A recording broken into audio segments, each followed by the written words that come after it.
Assalamualaikum kawan Hiwar. Senang sekali saya Muhammad Mizabul Maki dapat berjumpa dengan kawan Hiwar dalam program podcast spesial kita, yaitu Seru, serial mahasiswa baru. Program ini merupakan sebuah program yang dihadirkan oleh Rumah Hiwar untuk teman-teman calon mahasiswa baru Universitas Al-Azhar dengan yang sedang bersiap memulai perjalanan akademik dan kehidupan baru di Mesir. Dalam seri kedua ini, kita akan membahas topik yang tak kalah menarik, yaitu seputar persiapan ke Mesir dan seputar edukasi sosial dan interaksi di negara ini. Tak hanya persiapan barang yang harus kita siapkan, akan tetapi mentalitas, kesehatan, dan cara berinteraksi dengan lingkungan sosial baru. Karena hidup di negara orang pasti memiliki rintangannya tersendiri.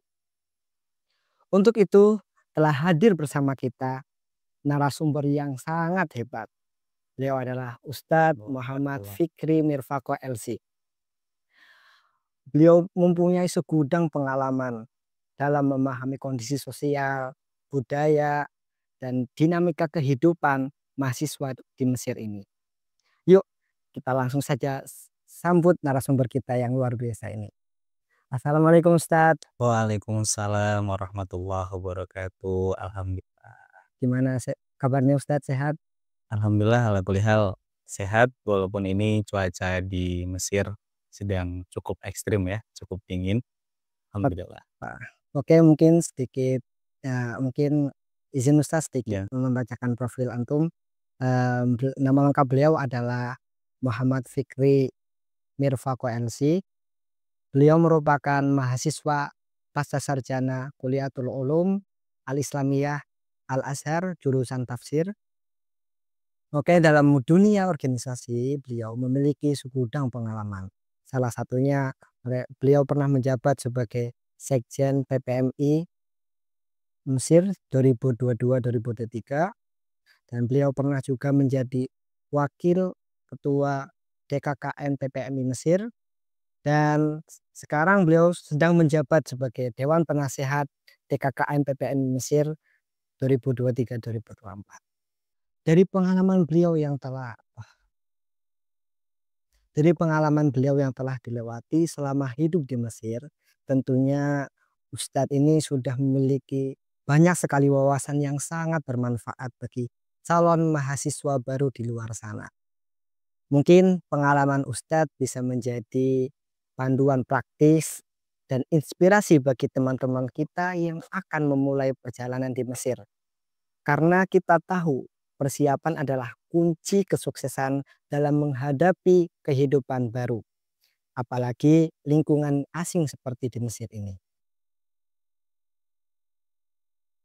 Oke Ustadz, langsung saja kita mulai. Mesir kan termasuk negara di benua Afrika ya Ustadz. Itu cukup jauh nih dari negara kita nih. Otomatis budaya, terusan watak, sama kondisi sosial ini sangat berbeda dengan negara kita. Mental seperti apa sih yang harus kita benar-benar disiapkan oleh para mahasiswa baru untuk menghadapi keadaan yang ada di Mesir ini? Nah ya, izin menjawab ya. Ini saya manggilnya siapa? Mas, Ustadz, atau? Mas, karena saya orang Jawa. Oh iya.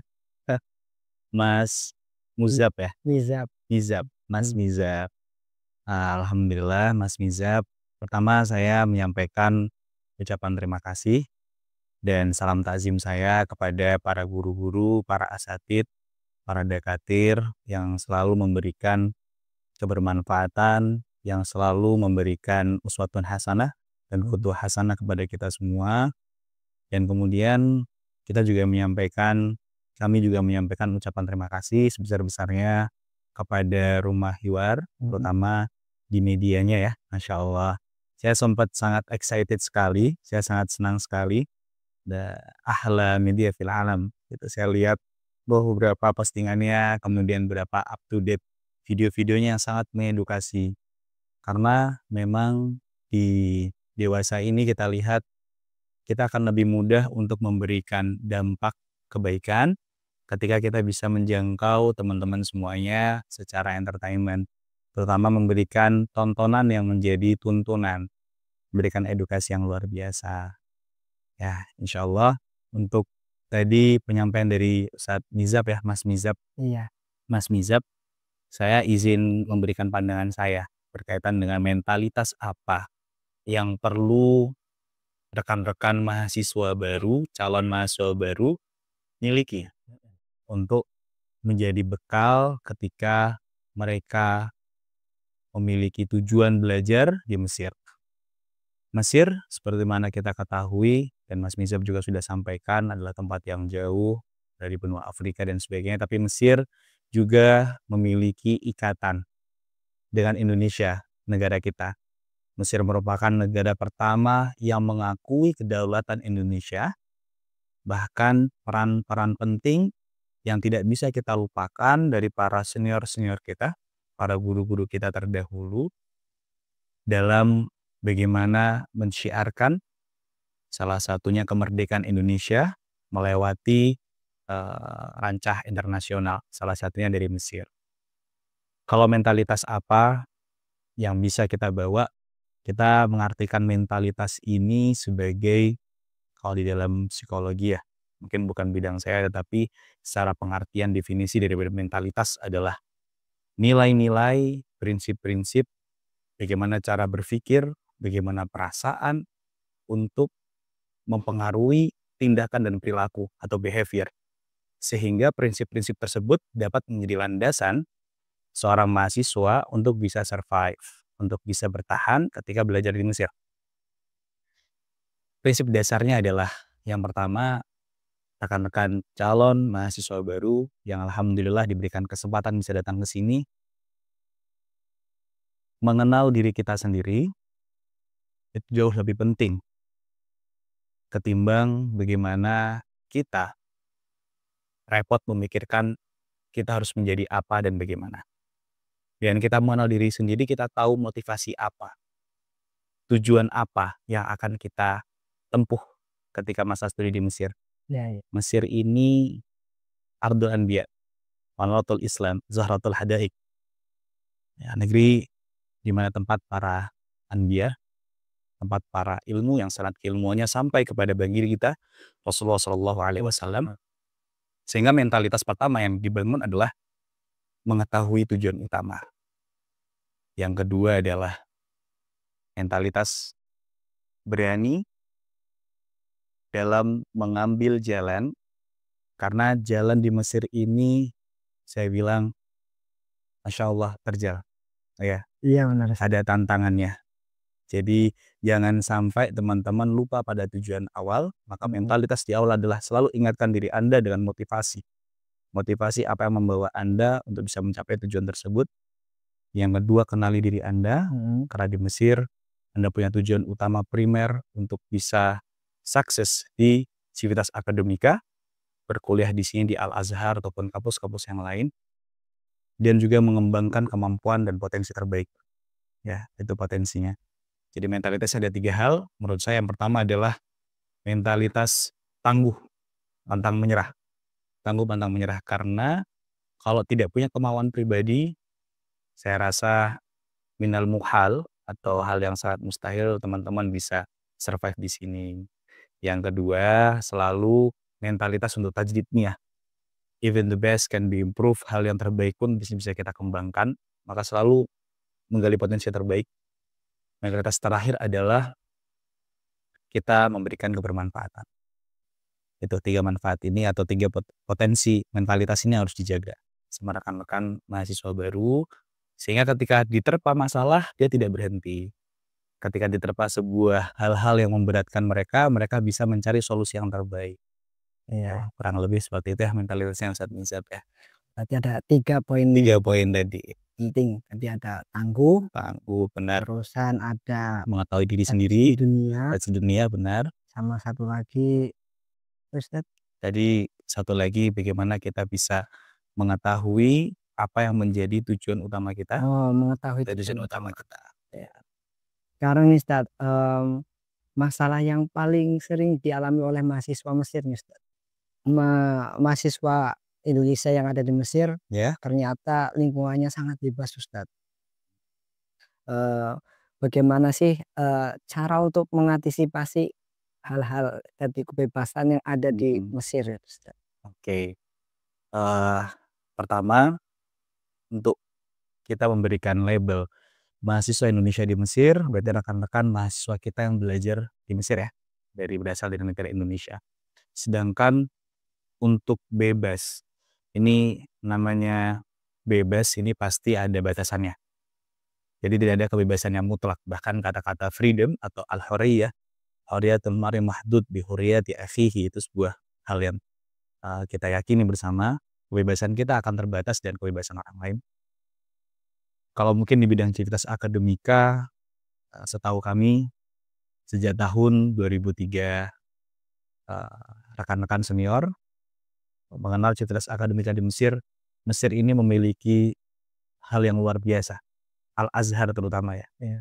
Karena di Al-Azhar tuntutan untuk mahasiswa datang ke kampus ya, itu modalnya adalah al-insyaf atau kesadaran. Kesadaran, benar. Jadi sebesar kesadaran seseorang atas pentingnya sesuatu, membuat dia datang dan mencari ilmu. Ya. Sehingga kalau dibilang di Mesir kita harus proaktif, menjemput bola, bahkan mencari bola itu sendiri. Bahkan Mhm. kalau sampai ke semak-semak, dia harus datang ke semak-semak itu untuk mengambil bola. Jadi itu yang paling penting, mencari dan bahkan mengejar kesempatan. Karena Al-Azhar kita tahu sendiri sebuah institusi yang menjaga keilmuannya yang sangat luar biasa, tetapi memang dalam aktivitas akademikanya di kuliah dan di kampus memberikan dorongan kepada mahasiswanya untuk bisa memberikan manfaat, terutama memanfaatkan potensi waktu. Mereka tahu kepentingan, mereka datang ke Mesir untuk belajar. Maka seyogyanya mereka menghadiri perkuliahan di kampus. Seyogyanya demikian, ya kan? Nah, sedangkan kalau tadi bagaimana cara kita menanggulangi? Bagaimana cara kita menanggulangi? Berarti yang pertama kita harus tentukan mana skala prioritas. Skala prioritas itu sangat penting sekali untuk teman-teman calon mahasiswa baru. Karena teman-teman akan dihadapkan pada banyak hal, maka manfaatkan 3 bulan pertama untuk adaptasi. Adaptasi dengan keadaan sekitar. Adaptasi dengan kehidupan sosial. Ya. Adaptasi dengan akulturasi budaya, perbedaan budaya, bahasa, Mhm. makanan, kesehatan, cuaca itu penting. 3 bulan pertama gunakan untuk adaptasi. Maka selanjutnya ketika dibilang mahasiswa Indonesia bebas dan sebagainya, ini kita kategorikan berarti mereka punya waktu yang kosong. Rata-rata mahasiswa baru yang datang itu memiliki pilihan. Pilihan mereka akan ditempatkan di lingkungan yang mana. Kita sebagai manusia sosial adalah abnaul bi'ah. Kita lahir dari lingkungan-lingkungan yang membentuk kita. Ada lingkungan yang memprioritaskan keilmuan, sehingga dia akan terus pada path atau jalan keilmuan. Ada lingkungan-lingkungan yang memprioritaskan hal yang lain. Maka bagaimana kita mencondongkan diri kita pada lingkungan tersebut. Oke? Jadi prinsip kedua, selain kita mengetahui skala prioritas adalah meletakkan ke diri kita pada lingkungan yang tepat. Oke, oke, oke. Ya, pada lingkungan yang tepat. Sehingga ketika ada waktu kosong di perkuliahan, kita bisa belajar bukan hanya dari jamiah, tapi juga dari jami. Bermulazamah dan para masyayikh, atau bahkan ikut memberikan kontribusi kita dalam hal-hal kebermanfaatan lainnya. Dalam keorganisasian yang menunjang potensi dan soft skill, atau mungkin dalam hal-hal yang positif membuat potensi kita serta kemampuan kita menjadi lebih baik. Karena Mesir ini luar biasa. Semua hal bisa kita temukan untuk meningkatkan diri kita di Mesir. Bahasa juga penting. Ya. Ya, Berarti tadi, cara menanggulanginya ada 2 ya Ustaz. dua benar. Yang paling penting yang tadi yang pertama adalah, eee, prioritas, Menentukan skala prioritas kita, tujuan utama, benar. terusan kemudian lingkungan ya Ustaz. Lingkungan, membentuk lingkungan, benar. Cari temen gitu namanya itu. Benar sekali, cari teman. Benar sekali Mas Mizab ya, benar. Iya. Cari teman. Oke Ustaz, boleh cerita nggak Ustadz dulu waktu awal-awal tuh ada hal yang Ustadz sesali nggak karena kurangnya persiapan menuju ke Mesir? Oke. Mungkin sedikit bercerita ya, latar belakang. Mungkin setiap orang, setiap individu punya persiapannya masing-masing. Iya. Ya. Persiapan di Mesir ini banyak. Yang pertama, dia harus tahu kemana dia belajar, tentunya. Jadi alangkah kita harus memahami betapa pentingnya untuk mengetahui di mana tempat kita belajar dan kita bisa mencari informasi dari open source dimanapun. Setelah itu, yang pengalaman saya adalah saya berangkat ke Mesir ini karena beasiswa. Alhamdulillah. Kemudian saya tinggal di Madinatul Bu'us Al-Islamiyah Lil Wafidin. Jadi saya punya beberapa rekan-rekan, kawan dari Palestina, kawan dari Irak, kawan dari Nigeria, Somal, Sudan, Afghanistan, Rusia. Jadi teman-teman saya yang bareng-bareng ke kampus, bareng-bareng kita makan di dapur yang sama, kita berkegiatan, berinteraksi sosial seperti itu. Jadi hal yang pertama adalah modal awal. Kalau dibilang adakah yang saya sesali? Mungkin kalau untuk persiapan bentuknya fisik ya, bentuknya fisik, saya rasa alhamdulillah saya mempersiapkan dengan baik. Tapi mungkin teman-teman perlu disadari, coba persiapkan 3 hal. Yang pertama pastinya teman-teman harus pahami dulu apa kebutuhan teman-teman, sehingga contoh teman-teman yang bisa membawa barang-barang yang mungkin bisa bermanfaat di Mesir, seperti halnya teman-teman mungkin ada yang dari Indonesia punya riwayat penyakit alergi. Di musim dingin ini mungkin kita sering temuin teman-teman ada yang beberapa alergi dan musim dingin sehingga berefek pada gatal-gatal dan sebagainya. Jadi bawa obat-obatan dari Indonesia, itu harusnya bawa, ataupun obat-obatan yang butuh pengobatan yang continually. Jadi dia harus bawa resep dokter dan itu harus dibawa. Kemudian perlengkapan yang mungkin 1 bulan tinggal di Mesir, tapi sekiranya tidak perlu berlebihan, tidak perlu bawa beras 5 kilo, ya, atau mungkin bawa barang-barang yang lain. Karena saya masih ingat betul teman saya, ya, saya sampaikan kenapa kopernya berat sekali, kemudian kami lihat ternyata bawa beras 5 kilo. Kemudian saya buka lagi, ternyata bawa cobek yang dari Batu itu. Saya bilang, "Masya Allah, antum ini luar biasa." Saya bilang, "Antum bawa cobek, bawa beras 5 kilo." Tapi ternyata bermanfaat juga, Iya, iya. bermanfaat juga. Ya usahakan teman-teman ketahui dulu informasi-informasi penting yang biasanya bisa didapatkan dari para senior. Iya. Apa hal yang harus dibawa, apa hal yang mungkin tidak perlu dibawa karena di Mesir sudah ada, gitu kan. Nah, obat-obatan itu penting. Kemudian persiapan secara finansial dan mentalitas tadi yang seperti antum tanyakan. Iya. Ya, dan juga dari sekarang sudah mulai memposisikan diri bagaimana cepat beradaptasi. Dari sekarang sudah lihat beberapa informasi-informasi Oh, iya. tentang mungkin apa saja diktat yang dipelajari di Al-Azhar, atau mungkin meningkatkan kemampuan bahasa. Di sini kita mengenal ada bahasa ammi ya. Alhamdulillah. Ya, jadi belajar bagaimana kita menggunakan bahasa yang digunakan, al-lughat al-muhakkat, bahasa itulah apa yang kita dengarkan dari orang lain, yang diceritakan orang lain. Nah, kita sebisa mungkin meniru, gitu kan? Itu yang penting ya, udah. Kurang lebih seperti itu, Mas Bizat. Oke Ustadz, lanjut ke pertanyaan selanjutnya. Ya, Ini pertanyaannya banyak banget ditanyain sama mahasiswa. ya, Dan, Masya Allah. kira-kira standar belanja bulanan mahasiswa di Mesir, mahasiswa Indonesia di Mesir itu berapa sih? Ya, standar ya. Jadi kalau hal yang bersifat standar mungkin kita butuh juga ada beberapa faktor. Pertama, kita perlu sadari kebutuhan kita apa di Mesir. Kita punya kebutuhan layaknya manusia, ada kebutuhan primer, sekunder, dan tersier. Iya, iya, iya. Ada utama, kemudian ada kebutuhan tambahan atau pelengkap. Untuk sandang, pangan, dan papan itu yang paling penting. Ya, rata-rata alhamdulillah. Tapi memang Mesir sekarang biayanya sudah meningkat dari sebelumnya. Kita bisa lihat dari sewa apartemen atau sewa rumah, ya. Karena rata-rata rekan-rekan mahasiswa kita menyewa rumah dan apartemen di sini. Iya. Kalau hemat kami pertama kita juga harus budgeting. Kita harus melihat betul-betul mengatur finansial kita karena kita mau bermanfaat buat diri kita dan orang lain, tapi tanpa finansial yang mapan, ya cukup banyak tantangannya. Makanya tidak tidak jarang rekan-rekan kita mahasiswa yang datang ke Mesir harus struggle, harus kembali berusaha untuk memenuhi kebutuhan finansialnya, ya. Tapi alhamdulillah, masya Allah, ini sebuah keistimewaan, sebuah keberkahan juga. Al-Azhar sampai saat ini masih memberikan beasiswa. Ada yang full scholarship, bahkan sampai tempat tinggalnya dibiayai. Untuk teman-teman yang mendapatkan keistimewaan tersebut, ya kita banyak memberikan wujud rasa syukur kita dan memberikan kebermanfaatan. Dan untuk biaya sendiri pertama, biaya hidup dan tinggal ya, hidup dan tinggal, sampai mungkin makan 1 bulan, mungkin minimalnya rekan-rekan bisa menyiapkan 1.500.000 sampai 2 juta rupiah ya per bulannya. Itu sudah sangat cukup.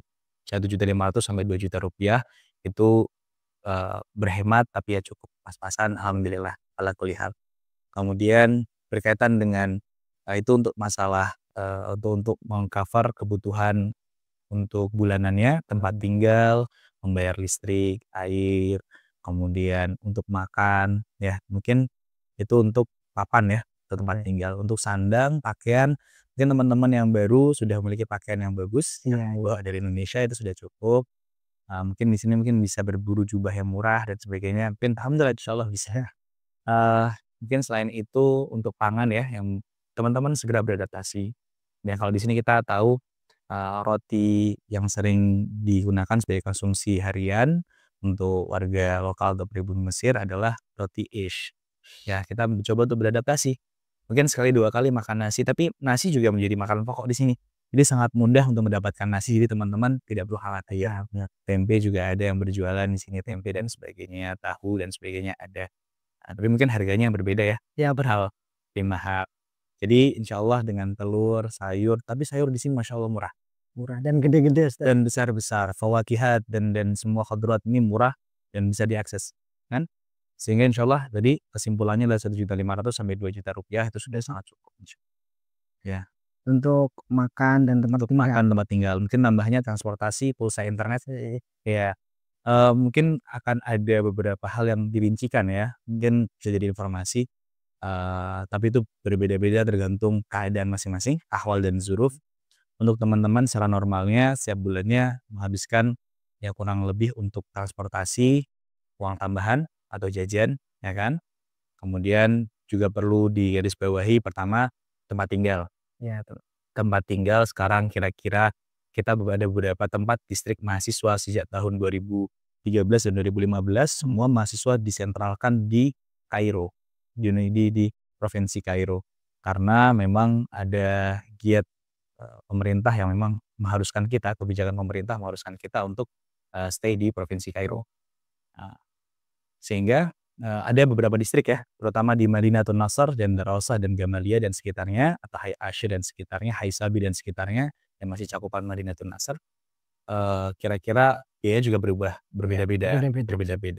Mungkin dari kisaran ada yang 3.000 pound atau setara dengan 1 juta rupiah, atau mungkin ada juga yang lebih daripada itu, gitu kan. Tapi kita punya kebiasaan mahasiswa yaitu tinggal bersama. Tinggal bersama. Jadi katakanlah dalam suatu rumah ada rekan-rekan yang satu alma mater, satu daerah, atau satu organisasi, atau bahkan mungkin teman-teman dari berbagai macam daerah.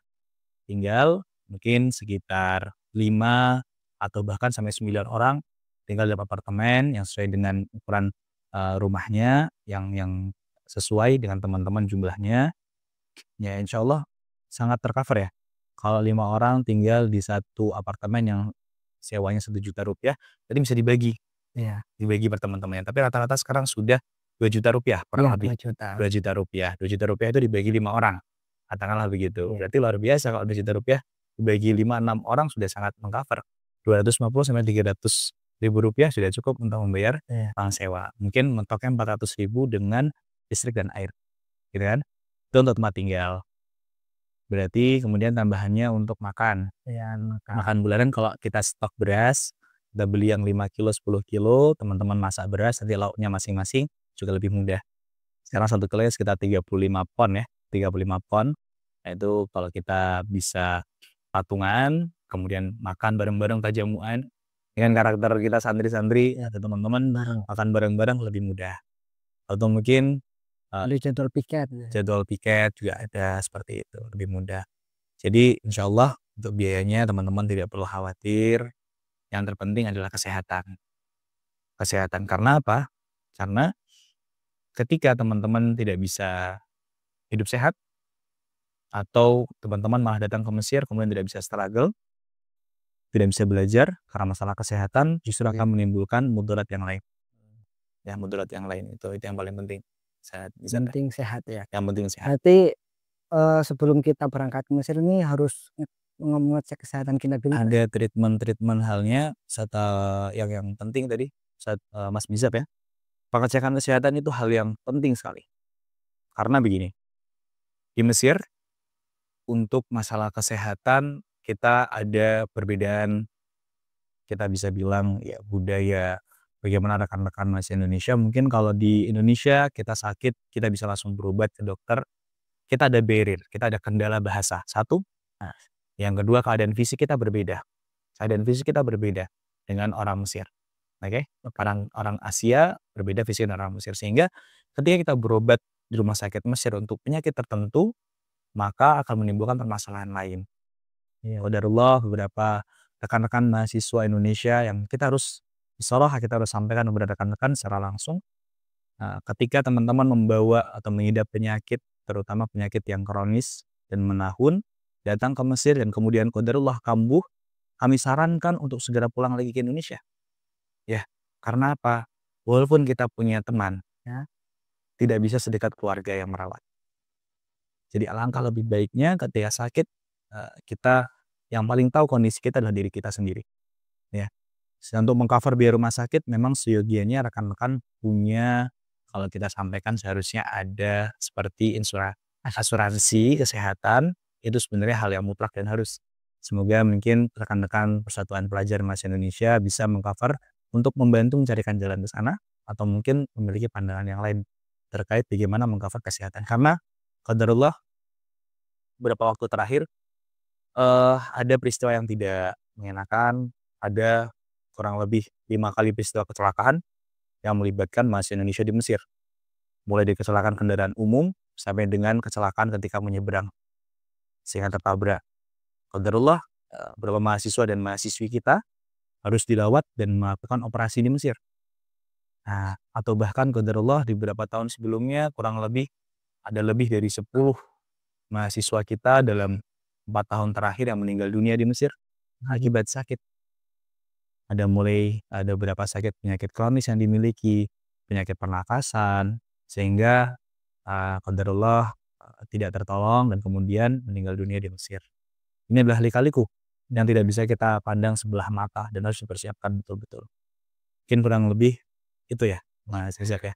Ya juga kadang orang sakit tuh kalau kita sebagai temannya itu kadang ya Allah dia sakit terus gitu kan. Iya, Kita di sini kan untuk mencari ilmu gitu kan. benar Kadang juga kurang perhatian teman karena kita juga ada kesibukan masing benar sekali. kuliah gitu terus kan kadang di rumah kosong nggak ada siapa-siapa. Iya, benar. Terus untuk mengantisipasi penyakit-penyakit tadi kan kita harus mengecek. Check up, benar. Terus kalau misalkan penyakit-penyakit ringan nih Ustadz, Ya. rekomendasi obat yang harus kita bawa kayak tiang atau Ya. batuk biasa itu apa aja Ustadz? Ya. Ya. Tadi pertanyaan menarik ya Mas Mizab ya. Ya. Terkait obat-obatan apa yang harus dibawa oleh rekan-rekan mahasiswa baru yang datang ke Mesir ya.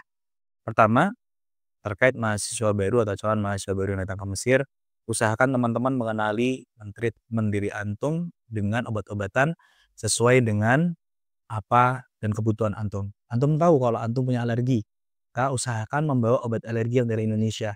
Oke. Kemudian yang kedua, antum tahu kalau antum butuh katakanlah minyak kayu putih, butuh minyak telon dan sebagainya. Mungkin kalau yang suka olahraga butuh hot cream dan sebagainya, silakan dibawa. Atau mungkin obat-obat ringan seperti demam, batuk, pilek ya. Ini bisa kita bawa, atau mungkin diare ataupun penyakit yang punya gejala-gejala yang sering kita temukan, itu silakan kita bisa bawa obatnya sebagai bentuk preventif atau pencegahan. Karena di mana-mana al-wiqayah itu khairun minal ilaj. Kita tidak mengharapkan adanya penyakit tersebut, tapi kita bersiap untuk suatu saat kita dalam keadaan tersebut, kita sudah bisa menanggulanginya. Nah, tapi juga, eee, kalau memang memiliki penyakit kronis makanya ada beberapa pengecekan sebelum berangkat ke Mesir, Iya, bener. terutama ya selain, SKCK yang dipentingkan untuk melihat bagaimana behavior seorang calon mahasiswa yang akan berangkat ke luar negeri. Selain itu juga ada tes kesehatan. Ya mungkin penyakit-penyakit kronis seperti penyakit pernafasan, itu juga penting untuk dicek, ya. Sehingga teman-teman mohon maaf sekali tidak, sakitnya tidak kambuh di Indonesia, sorry tidak kambuh di Mesir. Mesir. Ya karena ketika teman-teman sakit di Mesir, ya insyaallah yang repot diri sendiri, teman-teman pastinya, dan pembiayaannya juga pasti masyaallah, ya. Bahkan untuk beberapa kali operasi ada yang memakan sampai dengan 150 sampai dengan 200 juta rupiah untuk operasi di Mesir, untuk beberapa penyakit komplikasi yang diderita mahasiswi dan mahasiswa, iya. Artinya kita perlu mawas diri. Kita bisa mengatur diri kita kenal diri kita sehingga kita bisa memberikan manfaat, bukan mohon maaf merepotkan rekan-rekan yang lain. Tapi untuk teman-teman kita tetap punya jiwa kebersamaan untuk memberikan bantuan bagi teman-teman yang sakit, teman-teman yang sudah ada di sini, ya, untuk memberikan rekomendasi-rekomendasi. Tapi kalau, Mas Mizab mungkin nanya rekomendasi obat karena mungkin saya bukan di bidang saya kesehatan ya, saya menyarankan obat-obatan yang secara normatif teman-teman butuhkan sesuai dengan kondisi teman-teman. Kemudian ya jangan takut untuk menyampaikan kalau teman-teman punya penyakit yang diderita. Karena saran kita selalu, kalau teman-teman tidak kondusif keadaan di Mesir, lebih baik silakan istirahat dulu pulang ke Indonesia untuk recovery, setelah memulihkan keadaan, silakan tingkatkan dulu berat Ulang lagi, Kak. badan.